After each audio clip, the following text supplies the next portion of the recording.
الله أكبر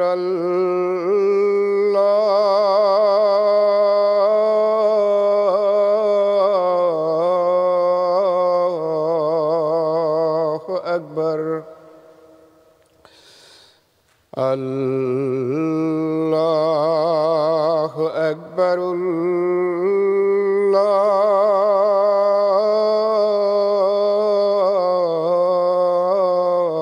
الله أكبر أشهد أن لا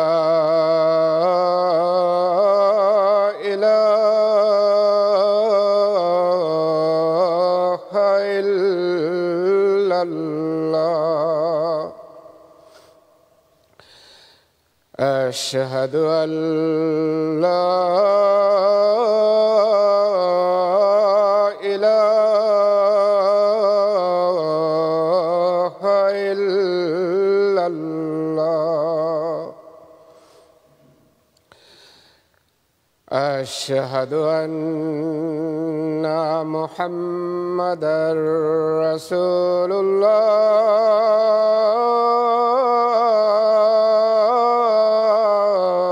الله أشهد أن محمدًا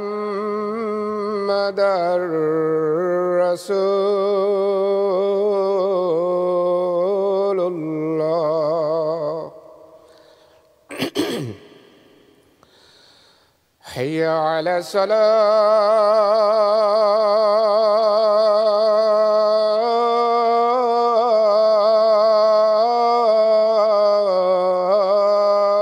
الصلاة حي على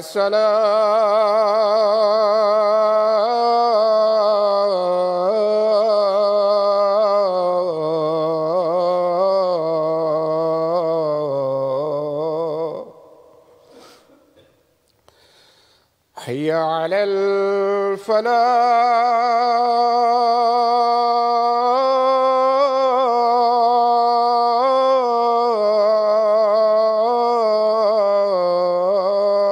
الفلاح حي على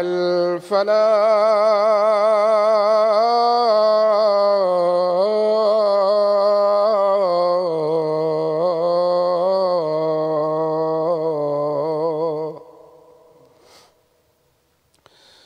الله أكبر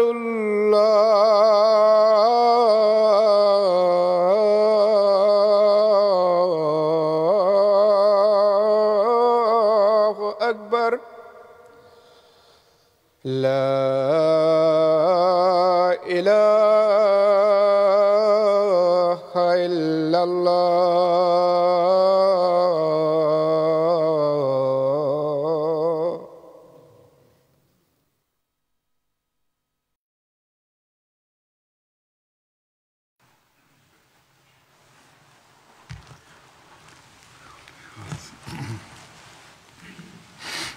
السلام عليكم ورحمة الله.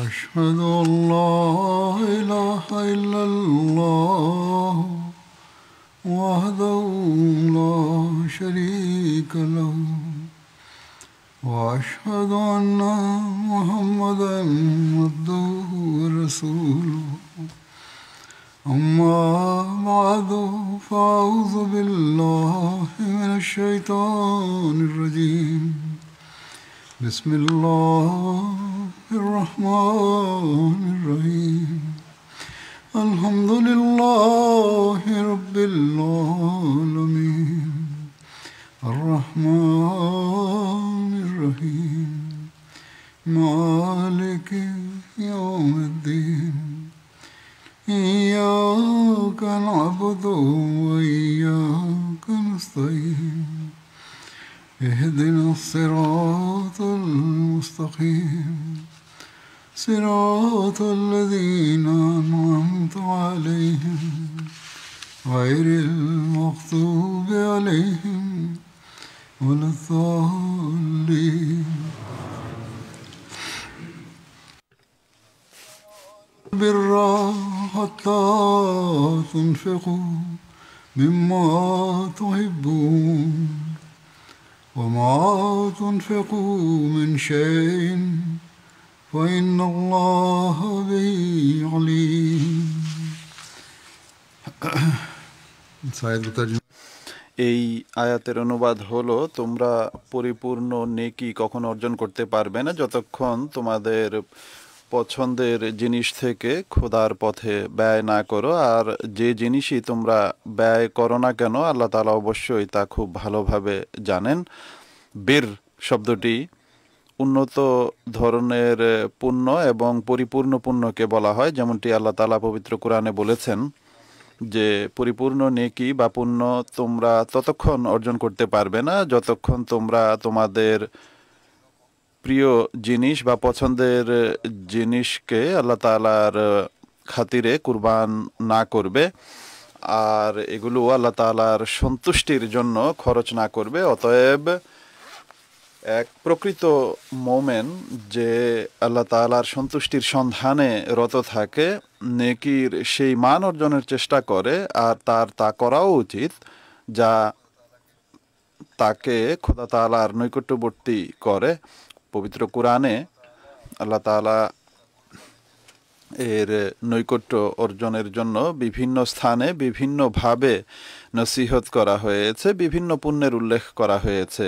আর আল্লাহ তাআলার পথে সম্পদ ব্যয় করাকেও একটি নেকি আখ্যা দেয়া হয়েছে। এই আয়াতেও খোদা তাআলার পথে খরচ করাকে অনেক বড় নেকি বলা হয়েছে। আর বলা হয়েছে যে যেই সম্পদ বা যেই জিনিসকে তোমরা ভালোবাসো সেটি যদি খোদার পথে ব্যয় করো তবেই এটি বড় নেকি হবে।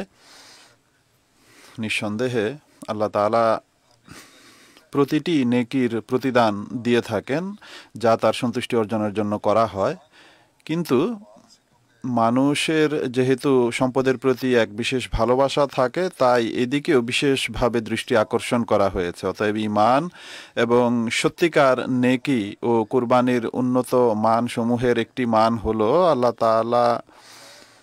তাআলা এই নেকিকে আখ্যা দিয়েছেন যেটিকে তোমরা পছন্দ করো, যেমনটি তিনি বলেছেন যে এই ভালোবাসাকে প্রকৃত নেকি তাই যা ভালোবাসো তা থেকে কুরবানি করা, অর্থাৎ যাকে ভালোবাসো সেটিকে আল্লাহ তাআলার জন্য কুরবানি করো। হযরত মসিহে মাউদ আলাইহিসসালাম এই সম্পর্কে বহু স্থানে সুস্পষ্ট করেছেন যে অতএব এক স্থানে তিনি বলেন যে সম্পদের সাথে ভালোবাসা থাকা উচিত নয়, এটি খুবই কঠিন কাজ। বর্তমান যুগে এটি বিশেষভাবে প্রণিধানযোগ্য যে সম্পদের প্রতি ভালোবাসা থাকা উচিত নয়। আল্লাহ তাআলা বলেছেন লান তানালুল বিররা হাত্তা তুনফিকু মিম্মা তুহিব্বুন, অর্থাৎ তোমরা কখনোই নেকি অর্জন করতে পারবে না যতক্ষণ তোমরা সেসব জিনিস থেকে আল্লাহর পথে ব্যয় না করবে যেগুলোকে তোমরা ভালোবাসো। যদি মহানবী সাল্লাল্লাহু আলাইহি ওয়াসাল্লামের যুগের সাথে বর্তমান অবস্থার তুলনা করা হয় তাহলে সেই যুগের অবস্থার প্রতি আফসোস করতে হয়, কেননা জীবনের চেয়ে প্রিয় কোনো জিনিস নেই। আর সেই যুগে আল্লাহ তাআলার পথে জীবনই বিলিয়ে দিতে হতো। মহানবী সাল্লাল্লাহু আলাইহি ওয়াসাল্লামের যুগের কথা বলা হচ্ছে। তিনি বলেন যে তোমাদের মতো তারাও স্ত্রী সন্তান রাখতো, জীবন সবারই প্রিয়, কিন্তু তারা সর্বদা এই বিষয়ে সন্ধানে থাকতো যে সুযোগ পেলেই আল্লাহ তাআলার পথে তা কুরবান করে দিবে। এরপর তিনি বলেন যে সামান্য এবং তুচ্ছ জিনিস কুরবানি করে কেউ নেকি করার দাবি করতে পারে না। নেকির দরজা খুবই সংকীর্ণ, অতএব এই বিষয়টি ভালোভাবে মনের মাঝে গেঁথে নাও যে তুচ্ছ এবং ফেলনা জিনিস কুরবানি করে কেউ কুরবানি করতে পারে না, কেননা বলা হয়েছে লান তানালুল বিররা হাত্তা তুনফিকু মিম্মা তুহিব্বুন, অর্থাৎ যতক্ষণ তোমাদের প্রিয় থেকে প্রিয়তর এবং পছন্দের বিষয় বা বস্তু কুরবানি না করবে ততক্ষণ পর্যন্ত তোমরা প্রেমিক হওয়ার দাবি করতে পারবে না। যদি কষ্ট বরণ করতে না চাও আর যদি প্রকৃত নেকিকে অবলম্বন করতে না চাও তাহলে কিভাবে তোমরা সফলকাম হতে পারবে? তিনি বলেন যে সাহাবীরা কি বিনামূল্যেই সেই মানে উপনীত হয়েছেন যা তারা লাভ করতে পেরেছেন?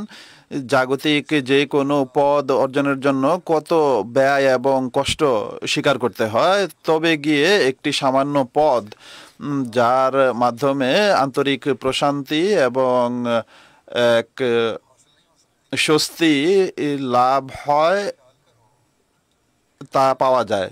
তাহলে মনোযোগ দিয়ে দেখো যে রাদিয়াল্লাহু আনহুর খিতাব এবং মহান আল্লাহর সন্তুষ্টি অর্জনের মান কি এত সহজেই লাভ হয়ে গেছে? তিনি বলেন যে মূল কথা হলো খোদা তাআলার সন্তুষ্টি যা প্রকৃত আনন্দের কারণ হতে পারে তা ততক্ষণ অর্জন হতে পারে না যতক্ষণ সাময়িক কষ্ট বরণ করে নেওয়া না হবে।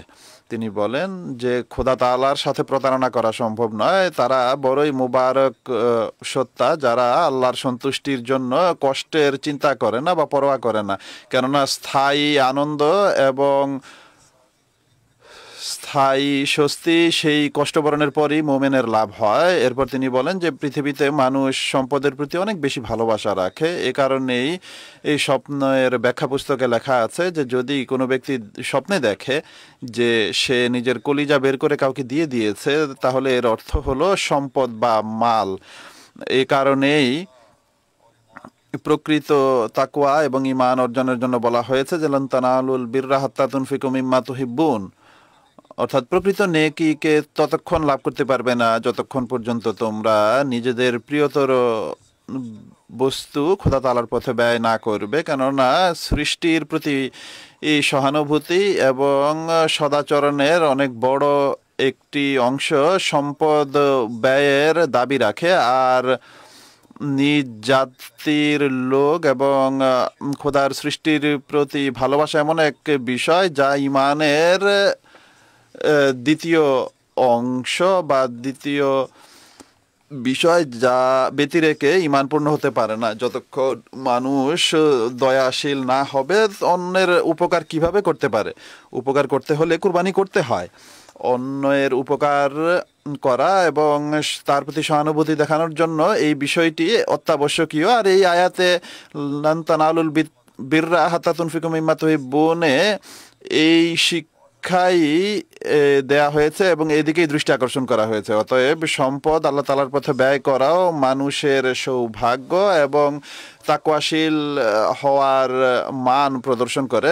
তিনি বলেন যে হযরত আবু বকর রাদিয়াল্লাহু তাআলা আনহু এর জীবদ্দশায় আল্লাহর জন্য ওয়াকফ থাকার মান কতটা উন্নত ছিল, যা মহানবী সাল্লাল্লাহু আলাইহি ওয়াসাল্লাম যখন এক আর্থিক কুরবানি তাহরিক করেন তখন নিজ ঘরের সমস্ত সম্পদ নিয়ে তিনি উপস্থিত হয়ে যান, এর মাধ্যমে উপস্থাপিত হয়। এরপর তিনি নসিহত করতে গিয়ে বলেন যে সম্পদের প্রতি ভালোবাসা রেখো না। আল্লাহ তাআলা বলেছেন লান তানালুল বিররা হাত্তা তুনফিকু মিম্মা তুহিব্বুন, অর্থাৎ তোমরা বীর বা নেকি পর্যন্ত পৌঁছতে পারবে না, সেই প্রকৃত নেকি বা পরিপূর্ণ নেকি পর্যন্ত পৌঁছতে পারবে না যতক্ষণ পর্যন্ত সেই সম্পদ ব্যয় না করবে যেটিকে তোমরা সবচেয়ে বেশি ভালোবাসো।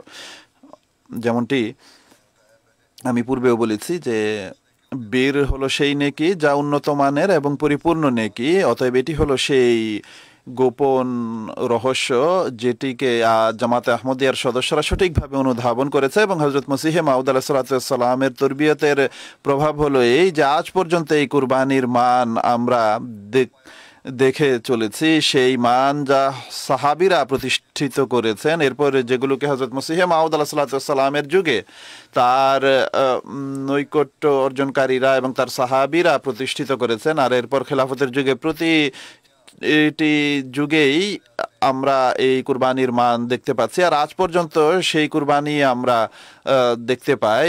মহানবী সাল্লাল্লাহু আলাইহি ওয়াসাল্লাম আর্থিক কুরবানির অনেক বেশি তাহরিক করেছিলেন, আর এই বিষয়টি তার সাহাবীরা অনুধাবন করেছেন এবং এর উপর অনেক বেশি আমল করেছেন।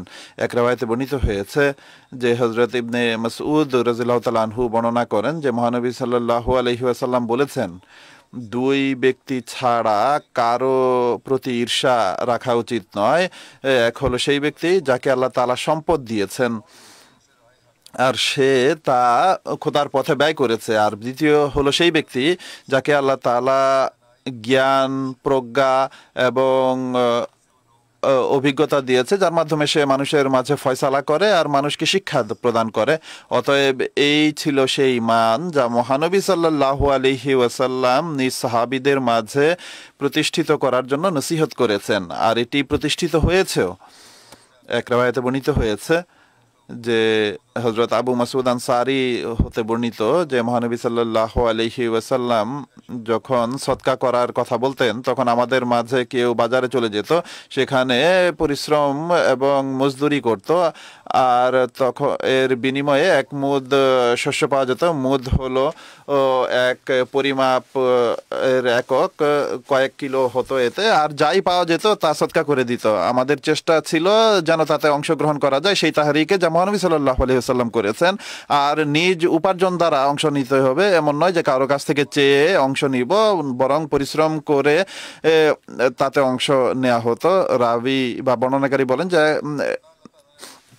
আমাদের মাঝে কেউ কেউ এমনও আছে যে এত বেশি প্রতিদান তাদেরকে এর আল্লাহ তাআলা তাদেরকে দিয়েছেন যে যারা মজদুরি করে চাঁদা দিত তারা এখন লক্ষ লক্ষ টাকার অধিকারী এবং তারা তাও খোদার পথে কুরবানি করে দিচ্ছে। অতএব এটি হলো সেই রহস্য যা মহানবী সাল্লাল্লাহু আলাইহি ওয়াসাল্লাম আমাদেরকেও অবলম্বন করার নসিহত করেছেন। এটি হলো সেই জিনিস যেটিকে আল্লাহ তাআলা পবিত্র কোরআনে আমাদেরকে নসিহত করেছেন যে তোমরা আল্লাহ তাআলার পথে খরচ করো, আর তা থেকে খরচ করো যার প্রতি তোমরা ভালোবাসা রাখো। রাওয়ায়াতে এটিও বর্ণিত হয়েছে যে মহানবী সাল্লাল্লাহু আলাইহি ওয়াসাল্লাম কখনো কখনো তাহরিক করতেন, আহ্বান করতেন চাঁদার জন্য। তখন সাহাবীরা ঘরে যা কিছু থাকতো নিয়ে আসতো, আর বিভিন্ন জিনিসের স্তূপ হয়ে যেত সেখানে। অতএব জামাতের প্রয়োজনের খাতিরে চাঁদারও দরকার হয়, অর্থের প্রয়োজন হয়, বিভিন্ন জিনিসের প্রয়োজন হয়, আর সর্বদাই নবীদের জামাত এই বিষয়টি অনুধাবন করেছে এবং নিজ নিজ সামর্থ্য অনুযায়ী যতটা তারা কুরবানি করতে পারে তারা তা করেছে। মালি কুরবানি বা আর্থিক কুরবানি এর কত কল্যাণ হয়ে থাকে এ সম্পর্কে এক জায়গায় মহানবী সাল্লাল্লাহু আলাইহি ওয়াসাল্লাম নসিহত করতে গিয়ে বলেন, নিজের বোন, আত্মীয় সম্পর্কের বোন হযরত আসমাকে বলেন যে আল্লাহর পথে গুনে গুনে ব্যয় করো না, নতুবা আল্লাহ তাআলা তোমাকে গুনে গুনেই দান করবেন। নিজ টাকার থলির মুখ বন্ধ করে কৃপণ সেজে বসে যেও না, নতুবা এর মুখ বন্ধই থাকবে। তিনি বলেন যে যতটা সামর্থ্য আছে হাত খুলে দান করো, আল্লাহর উপর ভরসা করো, আল্লাহ তাআলা তোমাকে অগণিত হারে দান করতে থাকবেন। অপর এক স্থানে তিনি বলেন, হযরত আবু হুরায়রা থেকে বর্ণিত হয়েছে যে প্রতি সকালেই দুজন ফেরেশতা অবতীর্ণ হয়। তাদের একজন বলে যে হে আল্লাহ, দানশীলকে আরো দান করো এবং তার পথে চলার মতো ব্যক্তি আরো সৃষ্টি করো। দ্বিতীয়জন বলে যে হে আল্লাহ, যারা কৃপণ এবং হাত গুটিয়ে রাখে তাদেরকে ধ্বংস করে এবং তার পথে যারা চলে তাদেরকেও ধ্বংস করো। যা হোক, এই রহস্য আজকাল আহমদীরা জানে। বহু উদাহরণ রয়েছে যার দ্বারা আহমদিয়াতের ইতিহাস পরিপূর্ণ, আর প্রতিনিয়ত এই সংখ্যা বেড়েই চলেছে যে দানশীল ব্যক্তিদের গুরুত্ব কি। এক ব্যক্তি লিখেছেন যে আমার কাছে শুধু সামান্য কিছু টাকা ছিল, আর তা দিয়ে আমার ব্যবসা করার ইচ্ছা ছিল, কোনো প্রয়োজনীয় জিনিস ক্রয় করার ছিল, খুবই দারিদ্র অবস্থা ছিল, আর আমি বুঝতে পারছিলাম না যে ব্যবসা করতে পারবো কিনা। আমার পিতা আমাকে বলেন যে যত টাকা আছে তুমি তা চাঁদা হিসেবে দিয়ে দাও, আল্লাহ তাআলার খাতিরে কুরবানি করে দাও। অতএব আমি চাঁদা হিসেবেই তা দিয়ে দেই। আর আল্লাহ তাআলা এমন উপকরণ সৃষ্টি করেছেন, এমন এক অর্ডার আমি পেয়ে যাই যার ফলে কয়েক গুণ বেশি অর্থ আমি ফিরে পাই, আর এরপর আমি আমার ব্যবসা চালু করি, আর এতে আল্লাহ তাআলা এত বরকত দান করেছেন যে অগণিত উপার্জন হতে থাকে আমার। তো এই অভিজ্ঞতা আল্লাহ তাআলা এই যুগেও হযরত মসিহ মাউদ আলাইহিস সালামের মান্যকারী তার দাসদের বা তার সেবকদের ইমানের উন্নতির জন্য দেখাতে থাকেন। মহানবী সাল্লাল্লাহু আলাইহি ওয়াসাল্লাম বিভিন্ন স্থানে মালি কুরবানি বা আর্থিক কুরবানির অনেক বেশি তাহরিক করেছেন। হযরত হাসান রাদিয়াল্লাহু তাআলা আনহু বর্ণনা করেন যে মহানবী সাল্লাল্লাহু আলাইহি ওয়াসাল্লাম বলেছেন, আর এটি হলো হাদিসে কুদসি, অর্থাৎ আল্লাহ তাআলার বরাতে তিনি বলেন যে আল্লাহ তাআলা বলেন, হে আদম সন্তানরা, তোমরা নিজেদের ধনভাণ্ডার আমার কাছে জমা করে নিশ্চিন্ত হয়ে যাও, এতে আগুন লাগারও ভয় নেই, পানিতে ডুবে যাওয়ারও ভয় নেই, আর কোনো চোরের চুরি করারও ভয় নেই। আমার কাছে গচ্ছিত ধনভাণ্ডার আমি পরিপূর্ণ হারে তোমাকে ফিরিয়ে দেব সেদিন যেদিন তুমি এর সবচেয়ে বেশি প্রয়োজনের মুখাপেক্ষী থাকবে। অর্থাৎ মৃত্যুর সময় মানুষ যেহেতু জানে না তার সাথে কি ব্যবহার হবে, সে নিজের নেকি সম্পর্কে জানে না, তখন আল্লাহ তাআলা বলেন যে আমি তোমার কোরবানি যেগুলো ছিল আমি তোমাকে তার প্রতিদান দিব, আর এর মাধ্যমে তোমার ক্ষমার উপকরণ সৃষ্টি হবে। এটি হলো সেই ব্যবসা যা আল্লাহ তাআলা এক মুমিনের সাথে করে থাকেন। হযরত মসিহে মাউদ আলাইহিস সালাম এক স্থানে বলেছেন যে আমি নিশ্চিতভাবে বিশ্বাস করি যে সেই কৃপণতা এবং ঈমান এক স্থানে থাকতে পারে না যেই ব্যক্তি সত্য হৃদয়ে খোদা তাআলা আর প্রতি ঈমান আনয়ন করে। সে নিজের সম্পদ হিসেবে শুধু সেই সম্পদকে মনে করতে পারে না যা তার সিন্ধুকে রয়েছে, বরং সে খোদা তাআলার সমস্ত ধনভাণ্ডারকে নিজের ধনভাণ্ডার মনে করে, আর কৃপণতা তার মধ্য থেকে এমনভাবে দূর হয়ে যায় যেভাবে আলোর মাধ্যমে অন্ধকার দূর হয়ে যায়। এরপর তিনি বলেন যে জাতির লোকদের উচিত যে সকল দিক থেকে এই জামাতের সেবা করা, আর্থিক দিক থেকেও সেবা করার ক্ষেত্রে কৃপণতা করা উচিত নয়। দেখো, পৃথিবীতে এমন কোনো জামাত নেই যা চাঁদা ছাড়াই চলতে পারে। মহানবী সাল্লাল্লাহু আলাইহি ওয়াসাল্লাম, হযরত মুসা আলাইহিস সালাম, হযরত ঈসা আলাইহিস সালাম, সমস্ত রসুলের সময় চাঁদা একত্রিত করা হয়েছিল। অতএব আমাদের জামাতের লোকদেরও এই বিষয়ের প্রতি লক্ষ্য রাখা উচিত। যদি তারা নিয়মিত এক এক পয়সাও বছরে দেয় তাহলেও অনেক কিছু হতে পারে। এই সম্পর্কে হযরত খলিফাতুল মসিহ আউয়াল রাদিয়াল্লাহু তাআলা আনহুর দৃষ্টান্ত দেখুন। তিনি কেমন ছিলেন, কিভাবে তিনি হযরত মসিহে মাউদ আলাইহিস সালামের আহ্বানে সাড়া দিয়ে তার মিশনকে পূর্ণ করার জন্য কুরবানি করেছেন।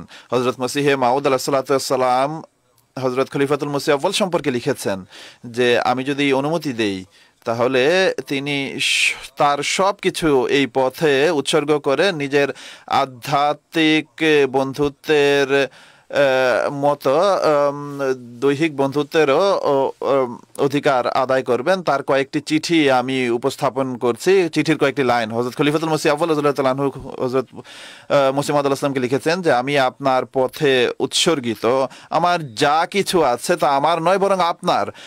আমার পীর ও মুর্শেদ, আমি ওই সত্য হৃদয়ে বলছি যে আমার সমস্ত ধন সম্পদ যদি ধর্মীয় প্রচারের জন্য ব্যয় হয় তাহলে আমি আমার লক্ষ্য পেয়ে গেছি বলে মনে করব। যদি এই বারাহিনে আহমদিয়া পুস্তকের ক্রয়কারী ব্যক্তিদের পয়সা না দেওয়ার কারণে বই প্রকাশে কোনো বাধা থাকে তাহলে আমাকে অনুমতি দিন। এই সামান্য সেবা আমি করতে চাই যে এর সমস্ত ব্যয়ভার বহন করে নিজের পক্ষ থেকে দিয়ে দিব, আর যে আমদানি বা উপার্জন হবে তাও আমি দিয়ে দিব।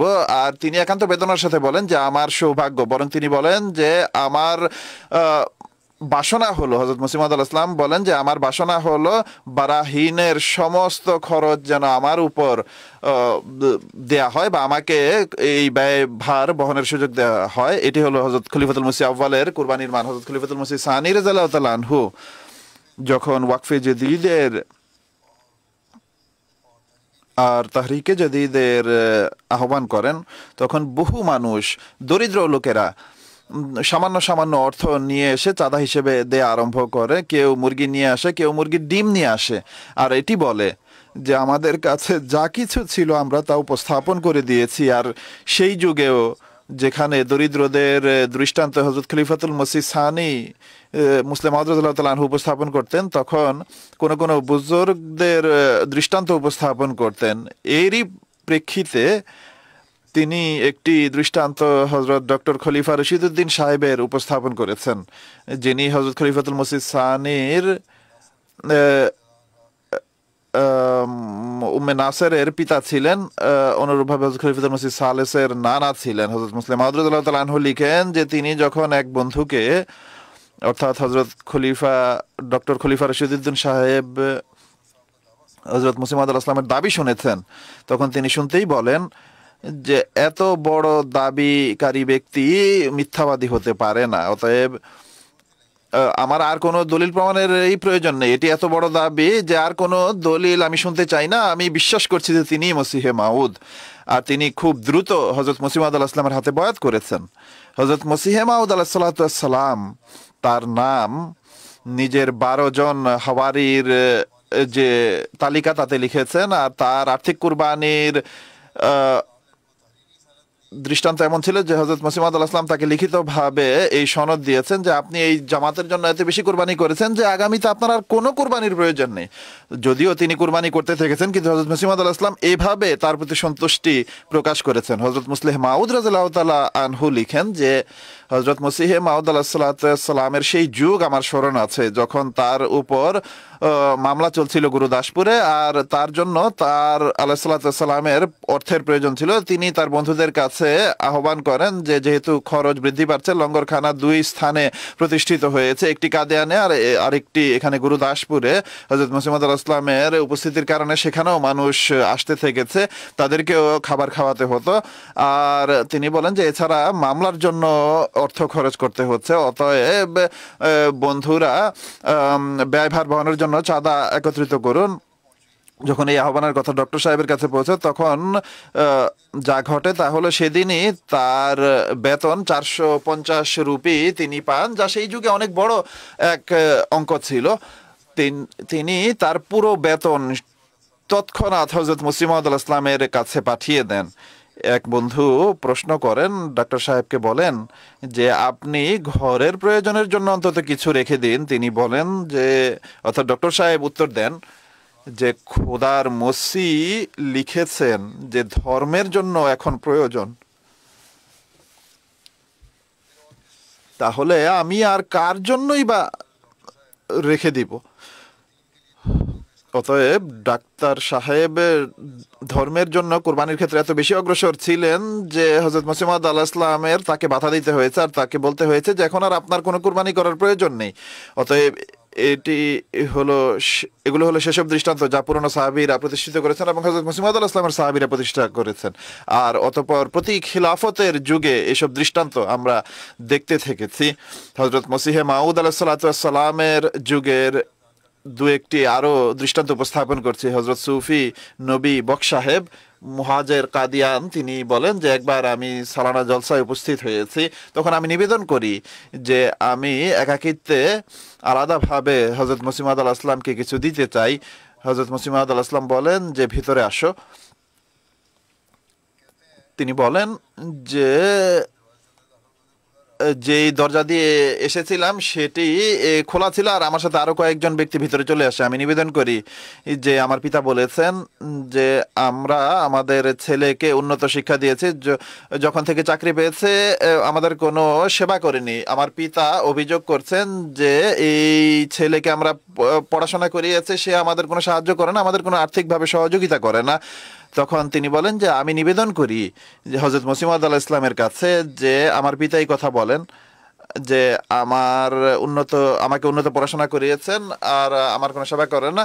আর স্ত্রী বলে যে আহমদী হওয়ার পর আমার যে সকল গয়নাগাটি ছিল তাও বিক্রি হয়ে গেছে, হয়তোবা ঘর চালানোর জন্য তার গয়না বিক্রি করতে হয়েছে বা এমন কোনো প্রয়োজনের কারণে গয়না বিক্রি করতে হয়েছে, এই কারণে তার অভিযোগ ছিল। তিনি বলেন যে আমার পিতাও অভিযোগ করেন এবং আমার স্ত্রীও অভিযোগ করেন। আর এরপর হযরত খলিফাতুল মসিহ হযরত মসিহ মাউউদ আলাইহিস সালামের সমীপে উপস্থাপন করেন যে আর এখানে কাদিয়ানে এসে আমি দেখছি, এখানকার দৃশ্য দেখছি যে এই জামাতের সেবার জন্য আপনার অনুসারীরা হাজার হাজার রুপি কোরবান করছেন। আর আপনি দোয়া করুন যেন আল্লাহ তাআলা আমাকে দ্বিগুণ তিনগুণ বেতন দেয়, তাহলে আমিও আপনার সেবা করতে চাই।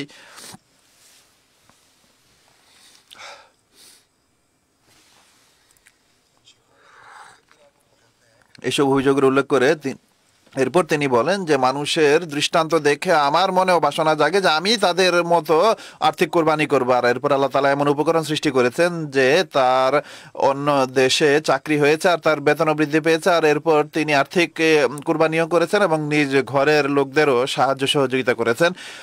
এই নেক লোকেরা যারা হযরত মসিহ মাউউদ আলাইহিস সালামের পবিত্রকরণ শক্তির কারণে এই যুগে, অর্থাৎ সেই যুগও দুনিয়াদারির যুগ ছিল যেখানে জাগতিকতা প্রাধান্য বিস্তার লাভ করেছে, কিন্তু তা সত্ত্বেও তারা কুরবানি করেছেন। আর আজও আমরা এই সব দৃষ্টান্ত দেখি যখন কিনা জাগতিকতা বর্তমান যুগে আরো বেশি ছড়িয়ে আছে বা বিস্তৃত হয়ে আছে, তবুও মানুষ খোদা তাআলার পথে খরচ করছে।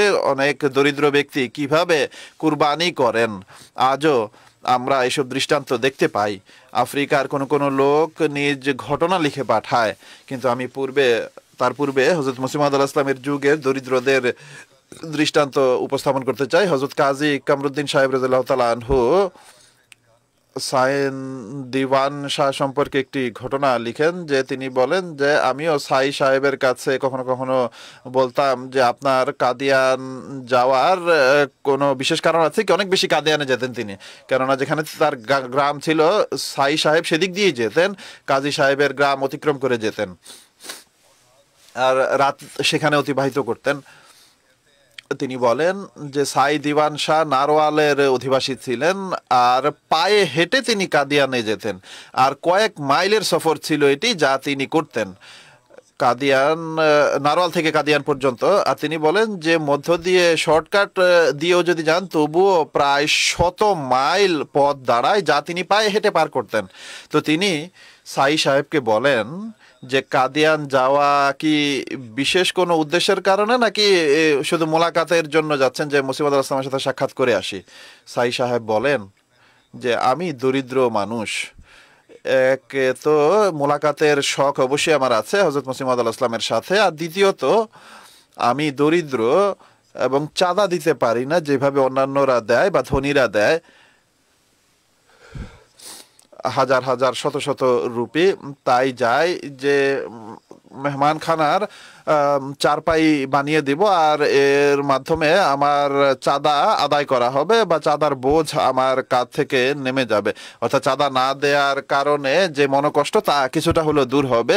এই যে চারপাই বানানো এই কাজের মাধ্যমে আমার কিছুটা প্রশান্তি লাভ হয়, অতএব আমি লঙ্গরখানার কিছু চারপাই বানিয়ে দেয় আর আশ্বস্ত হই যে এর মজদুরি হিসেবে যে টাকা পাওয়ার ছিল সেটি আমি নিব না, আর এর মাধ্যমে আমার বোঝা কিছুটা কম হবে। তো এই ছিল অনুভূতি সেই যুগের দরিদ্রদের মাঝে। আর বর্তমান যুগেও আমরা দেখি যে আল্লাহ তাআলা কিভাবে কুরবানির প্রেরণা সৃষ্টি করেছেন। দূর দূরান্তের দেশে বসবাসকারী মানুষ যারা কয়েক বছর পূর্বেই মাত্র আহমদিয়াতের সাথে পরিচিতি লাভ করেছেন, তারা আহমদিয়াত গ্রহণ করে জামাতে অন্তর্ভুক্ত হয়েছেন। তাদের আর্থিক কুরবানির প্রেরণা এবং শখের অদ্ভুত দৃষ্টান্ত আমরা দেখি। 1400 বছর পূর্বের প্রেরণা আমরা তাদের মাঝে দেখতে পাই। হযরত মসিহ মাউউদ আলাইহিস সালাম যেই সদস্যদের দৃষ্টান্ত দিয়েছেন তাদের প্রেরণা আমরা তাদের মাঝে দেখতে পাই। আর এগুলো তারা হলেন সেসব আত্মা যারা বর্তমান যুগেও হযরত মসিহ মাউউদ আলাইহিস সালাম একে মানার পর ঈমানের সতেজতার কারণে সৃষ্টি হয়েছে। মার্শাল আইল্যান্ডের মুবাল্লেক সাহেব লিখেছেন যে লাগরি আইজ্যাক সাহেবা একজন নিষ্ঠাবতী নারী, আর জামাতের লঙ্গর চালানোর জন্য অসাধারণ পরিশ্রম করেন, যেখানে প্রতিদিন 2 বেলা মানুষদের খাবার খাওয়ানো হয়। তিনি যখনই বেতন পান তখন তার প্রথম কাজ নিজের এবং নিজের 5 নাতি নাতনির সাথে আর্থিক কুরবানি করা হয়ে থাকে। আর তার আর্থিক কুরবানি জামাতে সবচেয়ে বেশি হয়ে থাকে। মুরব্বি সাহেব বলেন যে এরা হলো সেসব লোক যাদের ঘর দেখলে মনে হয় যে একান্ত দরিদ্র ঘর। হজরত মসিহ মাউদ আলাইহিসসালামের মুবারক পূর্ণ কথা মনে হয় যে মুত্তাকি এই প্রকৃত প্রশান্তি এক কুড়ে ঘরেও পেতে পারে, যা বিশাল অট্টালিকাতেও এক জাগতিক ব্যক্তি পেতে পারে না। অনুরূপভাবে আরেক মহিলা কিনলোরিয়ান সাহেবা, তিনিও মার্শাল আইল্যান্ডে জামাতের লঙ্গরে কাজ করেন। তিনি বলেন যে আমি ওয়াকফে জাদিদের চাঁদার কথা স্মরণ করালে যে বছর শেষ হচ্ছে আর আমাদের চাঁদা গত বছরের তুলনায় কম, এরপর জুমার পর তিনি অফিসে আসেন এবং ওয়াকফে জাদিদের চাঁদা দিয়ে দেন যেন আমরা গত বছরের ওয়াদা অর্জন করতে পারি বা তার চেয়ে বেশি করতে পারি। কাজাকিস্তান এর মুবাল্লিগ সিলসিলা লিখেছেন যে আয়ান ইব্রাহিম সাহেব এর চাঁদার উল্লেখ করতে গিয়ে তিনি লিখেন যে আমি জীবনে এমন সময়ও দেখেছি। ইব্রাহিম আয়ান সাহেব বলেন যে যখন আমার কাছে রুটি কেনারও পয়সা থাকতো না, আমাকে খাবার জিনিস ঋণ নিতে হতো, আর আমার স্ত্রী চিন্তায় থাকতো যে আমরা আগামী দিন কিভাবে কাটাবো। কিন্তু এমন অবস্থায় আমি চাঁদা আদায় আরম্ভ করি। আর এখন আমার নীতি হলো যখনই আমার কাছে অর্থ আসে তখন সর্বপ্রথম আমি চাঁদা দিয়ে দেই। কিন্তু এটি আল্লাহ তাআলার অদ্ভুত সদাচরণ আমার সাথে যে যখনই আমি চাঁদা প্রদান করি আল্লাহ তাআলা আমাকে এর চেয়ে অধিক অর্থ ফিরিয়ে দেন। আর আমার স্ত্রী জিজ্ঞেস করে কখনো কখনো যে এই অর্থ কোথা থেকে এলো, তখন আমি তাকে এটি বলি যে এগুলো সবই চাঁদার বরকত। আল্লাহ তাআলা তো কখনো ঋণ রাখেন না। আর আল্লাহ তাআলা বলেন যে যখন তোমরা অর্থ আমার খাতিরে কুরবানি করবে তখন আমি তোমাদের দান করব এবং বৃদ্ধি করে দিব। আর আল্লাহ তাআলা নিজের এই প্রতিশ্রুতি পূর্ণ করে চলেছেন। ক্যামেরুনের একটি শহর মারওয়ার নিকটবর্তী একটি জামাত, সেখানে এক বন্ধু আছেন মোহাম্মদ ইউসুন সাহেব। তিনি বলেন যে আমি খুবই দরিদ্র মানুষ ছিলাম, মানুষের ফার্মে কাজ করতাম, কিন্তু আহমদ হওয়ার পর আমি চাঁদা দিয়ে আরম্ভ করি। আর চাঁদার বরকতে আল্লাহ তাআলা আমাকে শুধু আমার এই চাঁদাই গ্রহণ করেননি, বরং আমাকে এত বেশি দানে ভূষিত করেছেন যে আমার নিজের একটি ফার্ম হয়ে গেছে এখন। আর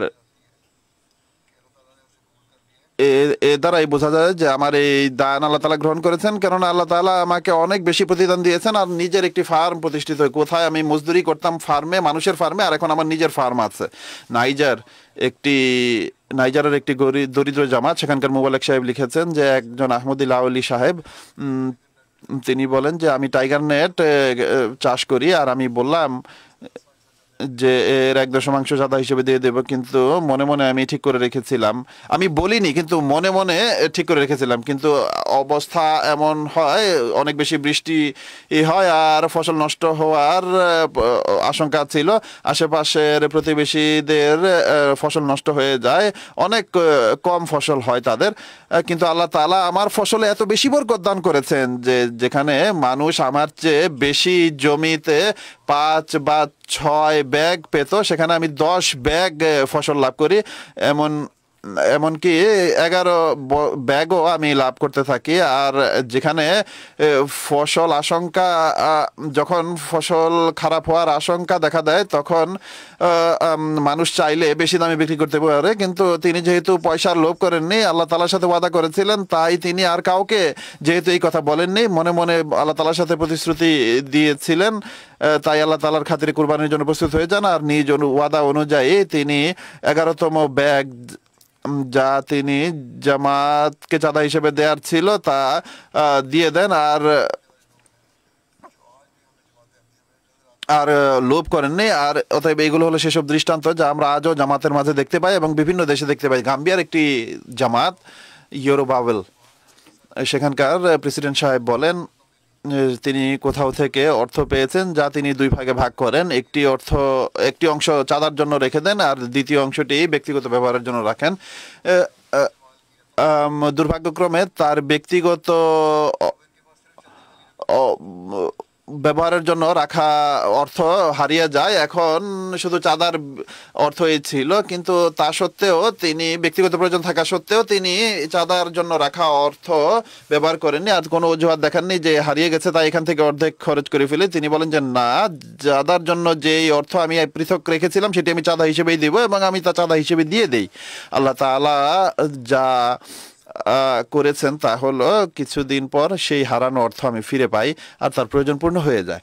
তো এমন অবস্থায় যখন কিনা মানুষের প্রয়োজন থাকে তখন সম্পদের প্রতি ভালোবাসা অবশ্যই বৃদ্ধি পায়, কিন্তু মানুষের অদ্ভুত নিষ্ঠা তারা প্রদর্শন করেছে যে যেই ওয়াদা করেছেন আল্লাহ তাআলার সাথে সেটি অবশ্যই পূর্ণ করতে হবে, এবং তা করেছেন। ওরপর আরেকটি ঘটনা যেখানে অর্থের প্রয়োজন এবং অর্থের প্রতি ভালোবাসা কুরবানির উপর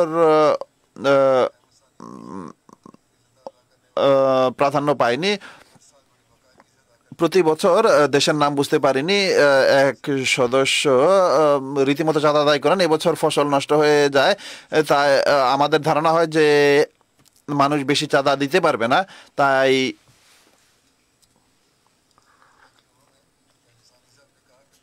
কিন্তু তিনি অর্থাৎ সানি সাহেব বলেন যে যতই বেশি অতিবৃষ্টি হোক এবং বন্যার কারণে ফসল ভালো হয়নি, কিন্তু এ কারণে তিনি চাঁদার হার কমাবেন না, আর যতটা চাঁদা তিনি পূর্বে দিতেন তার চেয়ে বেশি তিনি দান করেছেন। এরপর আরেকটি ঘটনা যে প্রয়োজন সত্ত্বেও কুরবানিকে প্রাধান্য দিয়েছেন নাইজারে নিপসু জামাত। সেখানে অনাবৃষ্টি হয়েছে যার ক্ষতিকারক প্রভাব পড়েছে ফসলের উপর। কোথাও অতিবৃষ্টি হচ্ছে, কোথাও অনাবৃষ্টি দেখা দিচ্ছে। আফ্রিকায় অধিকাংশ জামাত হলো গ্রাম্য জামাত। দ্বিতীয়ত সেখানকার দেশের রাজনৈতিক অবস্থাও খুব একটা ভালো নয় আজকাল। দ্রব্যমূল্য বৃদ্ধি পেয়েছে। এই অবস্থায় মোয়াল্লেম সাহেব বলেন আমার চিন্তা ছিল তাদের কাছে পয়সা নেই, এখন তারা কিভাবে চাঁদা দিবে।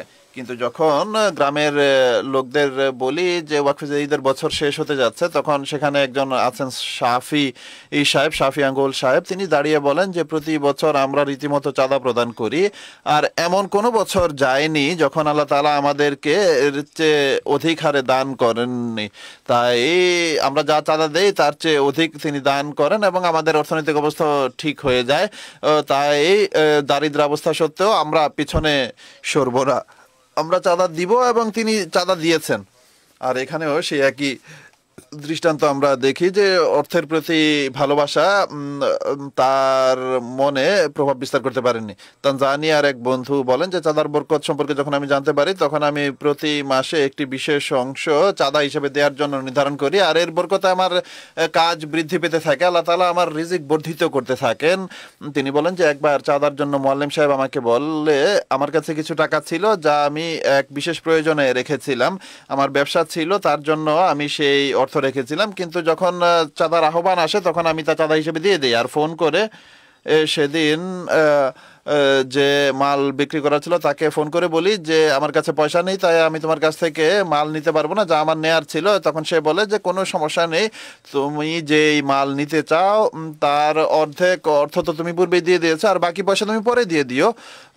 তিনি বলেন যে আমি বাকি অর্ধেক অর্থ কে দিয়েছে, কিভাবে দিয়েছে আমি তা আজ পর্যন্ত জানি না। কখন আল্লাহ তাআলা এইভাবেও সাহায্য করেন যে জানাই যায় না যে কি হলো। অনেককে আল্লাহ তাআলা আর্থিক কুরবানির ফলে চাকরি পাইয়ে দিয়েছেন। চেক রিপাবলিক থেকে একজন সেবক একজন খাদেম বলেন, তিনি সেখানকার স্থানীয় লোক, তিনি বলেন যে কিভাবে আল্লাহ তাআলা আমাকে আর্থিক কুরবানির ফিলোসফি বুঝাচ্ছেন, এর মাধ্যমে এক নতুন আর্থিক জীবন আধ্যাত্মিক জীবন আমি পেয়েছি।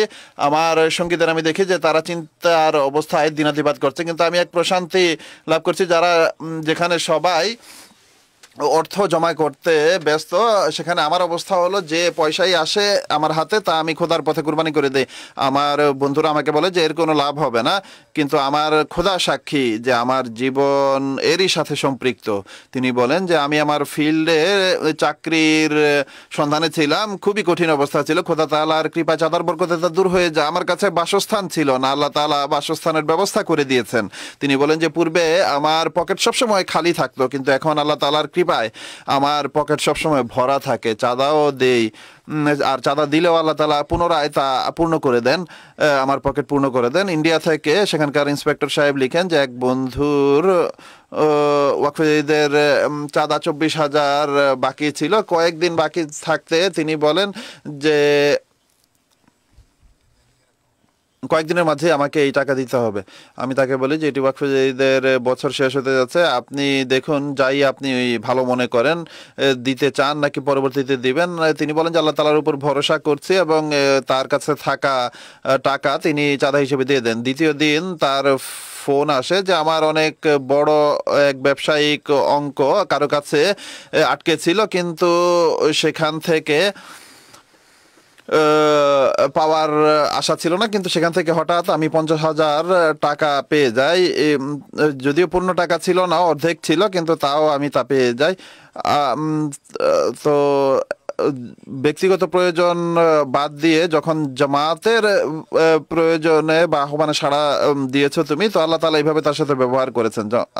আল্লাহ তাআলার কৃপায় জামাতের যে সকল ব্যবহার হচ্ছে, হযরত মসিহ মাউদ আলাইহিস সালাম যেভাবে বলেছেন যে পৃথিবীতে এমন কোন নবী রাসূল অতিবাহিত হয়নি যার জামাতি নিজাম পরিচালনার জন্য অর্থের প্রয়োজন দেখা দেয়নি। জামাতে আহমদিয়াতেও জামাতি ব্যবস্থাপনা পরিচালনার জন্য বিভিন্ন তাহরিক করতে হয়। আমাদের সারা পৃথিবীতে যত মিশন আছে, ও তাহরিকে জাদিদ এবং ওয়াকফে জাদিদের চাঁদা সেটি বিশেষভাবে কেন্দ্রে আসে, বাকি সবই স্থানীয়ভাবে খরচ হয়ে যায় প্রায়। কিন্তু আফ্রিকান দেশগুলোর ব্যয় অনেক বেশি, তাদের লোকেরা যেহেতু এত সচ্ছল নয়, তাই আফ্রিকায় এখন প্রায় 7,953টি মসজিদ প্রতিষ্ঠিত হয়েছে, আর 306টি মসজিদ আরও নির্মাণাধীন আছে। আর এভাবেই প্রতি বছর আরও নতুন নতুন মসজিদ নির্মাণের পরিকল্পনা করা হয়। 1860টি মিশন হাউস চলমান আছে, কিছু ভাড়া নেওয়া আছে, কিছু নিজেদের। 400 কেন্দ্রীয় মোবাল্লেগ সেখানে কাজ করছে, 2000-এর অধিক মোয়াল্লেম কাজ করছে। এছাড়া কাদিয়ান এবং সাউথ আমেরিকার দেশগুলো বিভিন্ন দ্বীপ দেশেও কেন্দ্রীয়ভাবে ব্যয়ভার বহন করতে হয়। মিশনের বিভিন্ন খরচ পূর্ণ করার জন্য এবং বই পুস্তক বিতরণের জন্য অনেক ব্যয় হয়। বই পুস্তকও কখনো কখনো এখান থেকে পাঠাতে হয়, তাদের সেগুলোর অধিকাংশই বড় বড় বই ছাড়া ছোট বই পুস্তকও অনেক বিনামূল্যে বিতরণ করতে হয় সেখানে। তো কিছু সেখানেও ছাপানো হয় বই পুস্তক। তো এই সমস্ত ব্যয় আল্লাহ তাআলা নিজ কৃপায় বহন করার জন্য দিতে থাকেন। অনেক সময় বোঝাও যায় না যে এত বিস্তৃত পরিসরে এত খরচ করা হচ্ছে। এখন তারিখে জাদিদ আর ওয়াকফে জাদিদের চাঁদা যদি একত্রিত করা হয়, যা সম্পূর্ণ কেন্দ্রে আসে, তবুও তা প্রায় 30-31 মিলিয়ন পাউন্ড হয়। কিন্তু আল্লাহ তাআলার কৃপায় এই যে খরচ বা ব্যয় হয় 106টি দেশের মিশনকে বাৎসরিক যে ব্যয় প্রদান করতে হয় সেটিও প্রায় এর সমান। এছাড়া জামিয়া চলছে, এমটিএ চলছে, সেখানে কয়েক মিলিয়ন খরচ হয়। এছাড়া কেন্দ্রীয় খরচ রয়েছে। তো এইসব খরচ আল্লাহ তাআলা এমনভাবে পূর্ণ করছেন যে বোঝাই যায় না যে কিভাবে আল্লাহ তাআলা পূর্ণ করছেন। অনেক সময় মনে হয় যে অনেক বেশি ব্যয়, কিভাবে তা পূর্ণ করা হবে বা ব্যয়ভার নির্বাহ করে, কিন্তু আল্লাহ তাআলা নিজ অনুগ্রহে তা পূর্ণ করে চলেছেন, আর কখনো এতে ঘাটতি আসতে দেননি।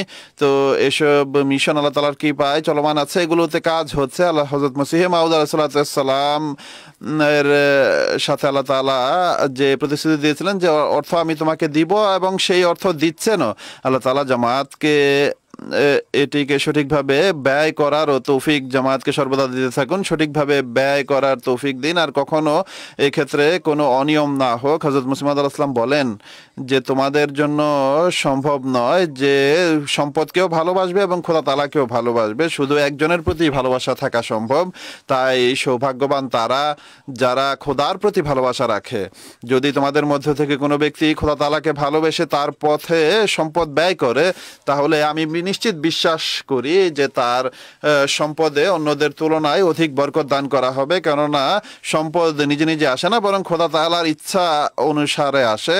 অতএব যে ব্যক্তি খোদা তাআলার খাতিরে নিজের সম্পদের কিছু অংশ ছেড়ে দেয় সে অবশ্যই তা ফিরে পাবে, কিন্তু যে ব্যক্তি সম্পদকে ভালোবেসে খোদা তাআলার পথে সেবা করতে চায় না, যা করা উচিত, সে অবশ্যই সেই সম্পদ হারাবে। এটি মনে করো না যে তোমাদের নিজেদের চেষ্টায় সম্পদ আসে, বরং এটি খোদা তাআলার ইচ্ছায় আসে। আর এটি মনে করো না যে তোমরা অর্থের কোনো অংশ দিয়ে বা অন্য কোনোভাবে কোনো সেবামূলক কাজ করে খোদা তাআলা এবং তার প্রেরিতের প্রতি কোনো অনুগ্রহ করছো, বরং এটি তার অনুগ্রহ যে তোমাকে এই সেবার জন্য সুযোগ দিয়েছেন। আর আমি সত্যি সত্যি বলছি যে তোমরা সবাই যদি আমাকে ছেড়ে চলে যাও আর সেবা করা পরিত্যাগ করো, তাহলে তিনি এক নতুন জাতি সৃষ্টি করে দিবেন যারা এই সেবা করবে। তোমরা নিশ্চিত জেনো যে এই কাজ আকাশ থেকে পরিচালিত হচ্ছে, আর তোমাদের সেবা শুধুমাত্র তোমাদেরই কল্যাণের খাতিরে হয়ে থাকে। অতএব এমন যেন না হয় যে তোমরা মনে মনে অহংকার করবে আর এটি মনে করবে যে আমরা আর্থিক কুরবানি বা অন্য কোনো সেবার মাধ্যমে উপকার করছি। আমি তোমাদের বলছি এবং বারবার বলছি যে খোদা তাআলা তোমাদের সেবার কোনো পরোয়া করেন না। হ্যাঁ, এটি তার অনুগ্রহ যে তোমাদেরকে এই সেবার সুযোগ বা তৌফিক দিচ্ছেন। এটি হলো সেই চিন্তা চেতনা যা হযরত মসিহ মাউদ আলাইহিস সালাম জামাতের মাঝে সৃষ্টি করেছেন। আর আল্লাহ তাআলার কৃপায় আজ 130-35 বছর অতিবাহিত হওয়া সত্ত্বেও এই প্রেরণা জামাতে আহমদিয়ার সদস্যদের মাঝে উপস্থিত রয়েছে, যুবকদের মাঝেও, নতুন আগমনকারীদের মাঝেও, আর তারা কুরবানি করে চলেছেন, যেগুলোর কিছু ঘটনা আমি উপস্থাপন করেছি যে কিভাবে তারা এই প্রেরণা অনুধাবন করেছেন যে আল্লাহ তাআলা তাদের অর্থে বরকত দেন আর এর জন্য তারা সকল প্রকার কুরবানি করে। আল্লাহ তাআলা তাদের সবার সম্পদে বরকত দিন। এরই সাথে আমি রিপোর্ট উপস্থাপন করব যা এই বছরের ওয়াকফে জাদিদের চাঁদার রিপোর্ট, যা থেকে জানা যায় যে এই বছর আল্লাহ তাআলার কৃপায় জামাত কতটা কুরবানি করেছে।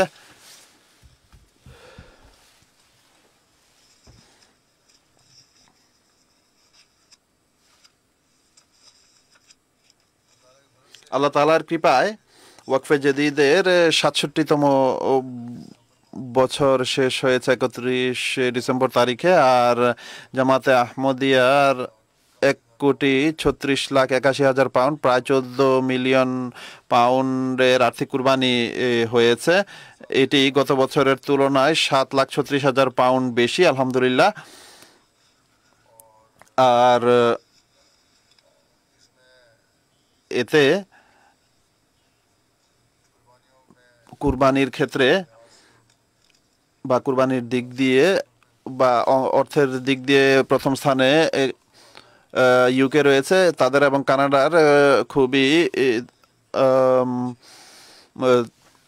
প্রতিযোগিতা হয়েছে, কিন্তু তাও তারা দ্বিতীয় স্থান। এরপর 3 জার্মানি, এরপর আমেরিকা, ভারত, অস্ট্রেলিয়া, মিডল ইস্টের একটি জামাত, এরপর ইন্দোনেশিয়া, এরপর মিডল ইস্টের আরেকটি জামাত, এরপর বেলজিয়াম।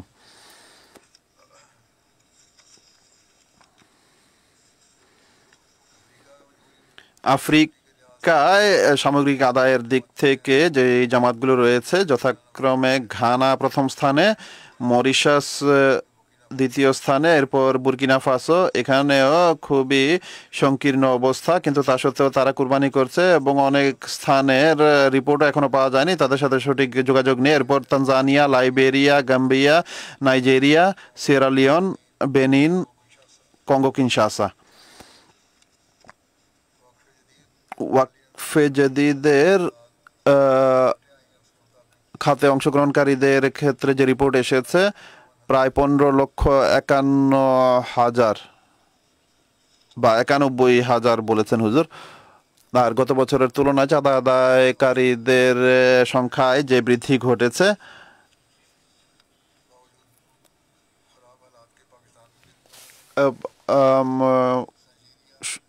পাকিস্তানেও এই সংখ্যা, Nigeria, Cameroon, Sierra Leone, Gambia এবং কঙ্গো ব্রাজাভিল। ইউকের যে 10টি বড় জামাত রয়েছে কুরবানিকারীদের মাঝে, ফারনাম প্রথম স্থান, এরপর উস্টার পার্ক, এরপর ইসলামাবাদ, ওয়ালসল, এরপর অলডারশট সাউথ, অ্যাশ, চিম সাউথ, জিলিংহাম, অলডারশট নর্থ, ইয়োল। প্রথম 5টি রিজিয়নের মাঝে প্রথম হলো ইসলামাবাদ, এরপর বাইতুল ফুতু, মিডল্যান্ডস, মসজিদ ফজল, এরপর বাইতুল হাসান।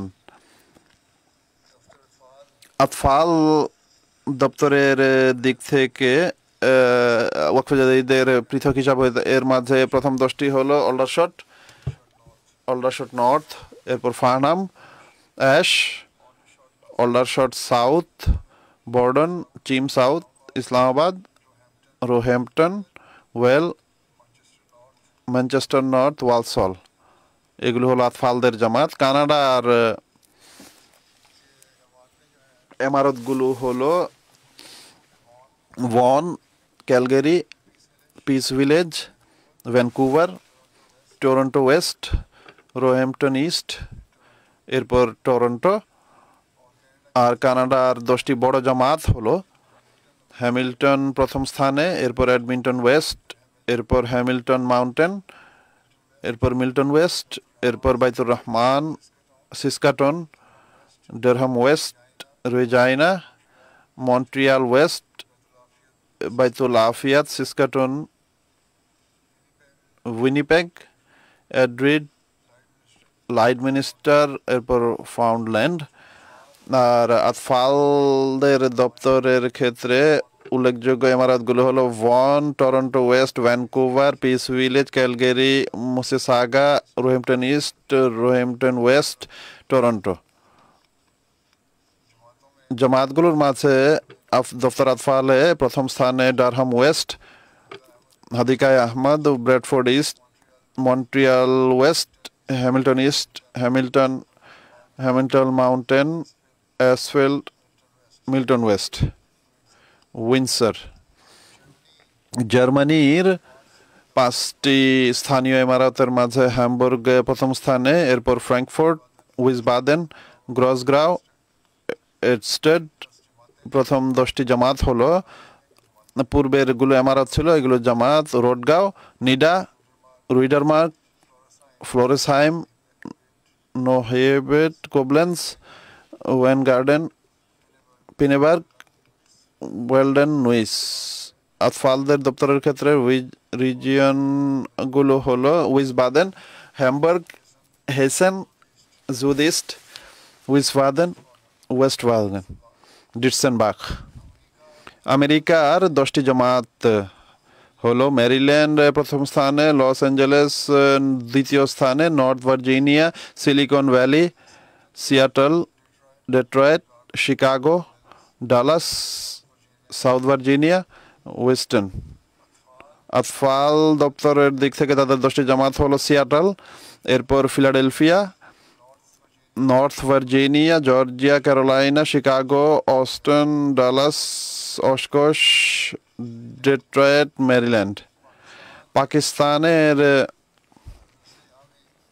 আল্লাহ তাআলার কৃপায় এখানেও তারা নিজেদের দিক থেকে অনেক পরিশ্রম করেছে আর কুরবানি করেছে।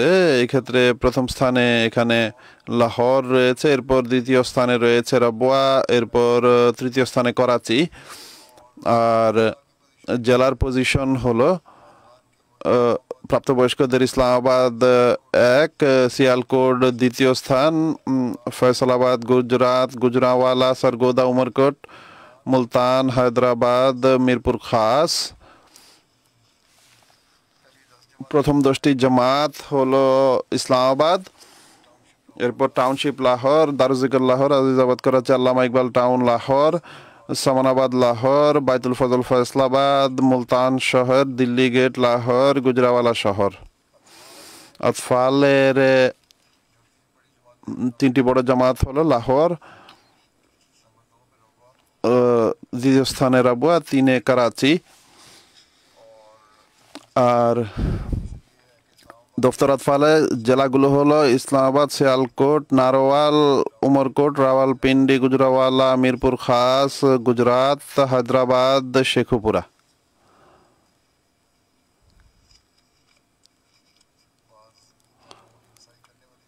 কিছু অসাধারণ উন্নতিকারী মজলিস রয়েছে। ভারতের প্রথম 10টি জামাতের মাঝে রয়েছে প্রদেশের ক্ষেত্রে কেরালা প্রথম স্থানে, এরপর তামিলনাড়ু, জম্মু কাশ্মীর, কর্ণাটকা, তেলেঙ্গানা, উড়িষ্যা, পাঞ্জাব, ওয়েস্ট বেঙ্গল, মহারাষ্ট্র, উত্তরপ্রদেশ। প্রথম 10টি জামাত হলো কোয়েম্বাটোর, কাদিয়ান, হায়দ্রাবাদ, কালিকাট, মঞ্জেরি, বেঙ্গালোর, মেলাপালায়াম, কলকাতা, কেরলাই। অস্ট্রেলিয়ার 10টি জামাত হলো Castle Hill, Melbourne, Long Warren, Marsden Park, Melbourne Clyde, Logan East, Melbourne Berwick, Penrith, Perth, Adelaide West. প্রাপ্তবয়স্কদের ক্ষেত্রে অস্ট্রেলিয়ার জামাতগুলো হলো ক্যাসেল হিল প্রথম স্থানে, এরপর Melbourne, Long Warren, Marsden Park, Logan East, Melbourne Berwick, Melbourne Clyde, Penrith, Perth, Adelaide West আর Blacktown. আতফালদের ক্ষেত্রে Melbourne, Long Warren, Perth, Plumpton, Adelaide South, Melbourne Clyde, Penrith, Melbourne West, Marsden Park, Brisbane Central আর Melbourne Berwick. আল্লাহ তাআলা এই কুরবানিকারীদের ধন ও জনসম্পদে অসাধারণ বরকত দিন। এটিও দোয়া করুন যে 2025 সাল যেন জামাতের জন্য বরকতের বছর হয়। আল্লাহ তাআলা জামাতকে সমস্ত অনিষ্ট থেকে সুরক্ষিত রাখুন। পাকিস্তানে উগ্রপন্থী দলগুলো এবং তাদের সমমনারা বিভিন্ন সময় উত্তেজিত হয় এবং জামাতের বিরোধিতায় কোনো কোনো স্থানে আইনের আশ্রয় নিয়ে তারা সকল প্রকার অত্যাচার করার চেষ্টা করে। না কবরস্থান সুরক্ষিত তাদের হাত থেকে, আর না মানুষের ঘর বাড়ি। আল্লাহ তাআলা এই লোকদের পাকড়াও করার উপকরণ সৃষ্টি করুন, নিজ সুরক্ষায় রাখুন আহমদীদেরকে, রাবুয়াত প্রতিও তাদের দৃষ্টি থাকে, এর জন্য আল্লাহ তাআলা সুরক্ষারও ব্যবস্থা করেন। দরুদ শরীফ এবং কিছু দোয়ার প্রতি আমি দৃষ্টি আকর্ষণ করেছিলাম কিছুকাল পূর্বে। এর প্রতি পাকিস্তানের আহমদীদের বিশেষ দৃষ্টি রাখা উচিত এবং পৃথিবীর অন্যান্য আহমদীদেরও। বাংলাদেশিদের জন্য দোয়া করুন, সেখানেও আজকাল উগ্রপন্থীদের আশঙ্কা রয়েছে, এবং সিরিয়ার আহমদীদের জন্য দোয়া করুন, সেখানেও এখন সরকার পরিবর্তন হয়েছে। অনুরূপভাবে অন্যান্য দেশ, আফ্রিকার বিভিন্ন দেশ রয়েছে, সকল স্থানে আল্লাহ তাআলা আহমদীদেরকে নিজ সুরক্ষার চাদরে আবৃত রাখুন। সকল আহমদীর জন্য আবশ্যক হলো এর জন্য বিশেষভাবে নিজেরও অনেক বেশি দোয়া করা, নিজ দেশের জন্য এবং পাকিস্তানে বা পাকিস্তানের বাইরে যারা বসবাস করছে তাদেরও পাকিস্তানের জন্য দোয়া করা উচিত। পৃথিবীর সামগ্রিক অবস্থা এবং যুদ্ধাবস্থার জন্য দোয়া করুন। আল্লাহ তাআলা এর মন্দ প্রভাব থেকে সবাইকে সুরক্ষিত রাখুন। নতুন বছরে তারা অনেক আনন্দ উদযাপন করে, অনেক ফায়ারওয়ার্কস পোড়ানো হয়, আতশবাজি ফুটানো হয়। সবাই শুধু নিজের আনন্দের প্রতি লক্ষ্য রাখে, অন্যের কষ্টের প্রতি তাদের কোনো দৃষ্টি নেই।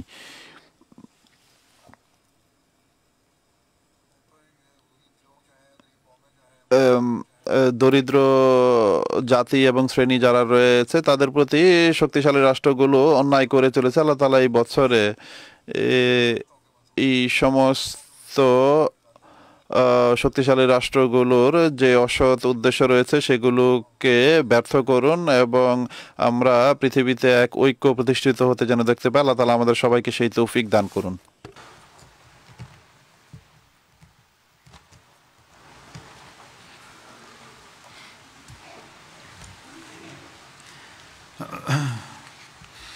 আলহামদুলিল্লাহ আলহামদুলিল্লাহ নাহমাদুহু ওয়া নাস্তাঈনুহু ওয়া নাস্তাগফিরুহু ওয়া নু'মিনু বিহি ওয়া নাতাওয়াক্কালু আলাইহি ওয়া নাউযু বিল্লাহি মিন শুরুরি আনফুসিনা ومن سيئات أعمالنا من يهده الله فلا مضل له ومن يضلل فلا هادي له ونشهد أن لا إله إلا الله ونشهد أن محمدا عبده ورسوله عباد الله رحمكم الله إن الله يأمر بالعدل والإحسان وإيتاء ذي القربى وينهى عن الفحشاء والمنكر والبغي يعظكم لعلكم تذكرون اذكروا الله يذكركم وادعوه يستجب لكم ولذكر الله أكبر